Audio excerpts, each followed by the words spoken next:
Start by telling you a little bit about this book. It was first published 9 years ago in 2011 and had rather ecstatic reviews from even the New York Times, saying a work of passion, sympathy and moral grace. The London Evening Standard, eloquent and impassioned. And The Economist said, as with all the best polemicists, a luminous anger highlights Jones's prose. Owen Jones could be called an activist, or he could be an illuminist, someone illuminating the fact that the class divide in this country is still there. People think of the Dunkirk spirit and we're all in it together, but you may be certain the way things appear in this country at the moment, we are not in it all together. Some are damn well out of it and not caring about those in it. And this will appear over one or two pieces of film because it could take up a bit. But what Owen Jones has said, not said, but reminded us today of what he said in 2011. As well as providing an array of new jobs, it would give working class people a stake in the environment by transforming it into a bread and butter issue.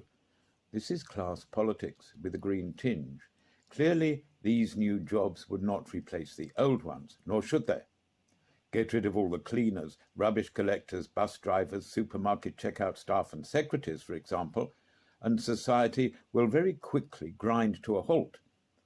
On the other hand, if we woke up one morning to find that all the highly paid advertising executives, management consultants, and private equity directors had disappeared, society would go on much as it did before.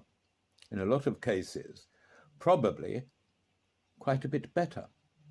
So to begin with, workers need to reclaim a sense of pride and social worth. Doing so would be a big step forward in making the case that the wages and conditions of low-paid jobs must be improved in order to reflect the importance they have in all our lives.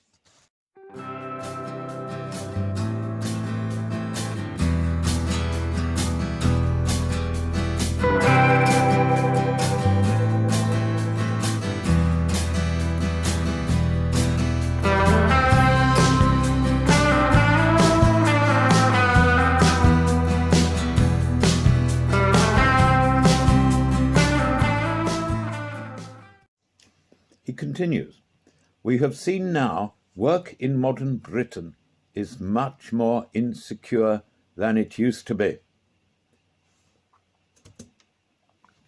British employers have found more freedom to dispose of their workers than anywhere else in the Western world. There is an army of temporary agency workers lacking even basic rights who can be dismissed at a moment's notice, as well as the feeling of insecurity that hire and fire conditions breed. It is thoroughly dehumanizing to be treated like a chattel or a mere economic resource that can be thrown away as soon as it is no longer needed. There have been recent cases of workers being sacked by text message or even by megaphone. Job security must be at the heart of a new progressive movement. And that, although it was written 11 years ago, is quite true. Workers in the recent virus emergency have been sacked by text message. It really is an incredible way of going on.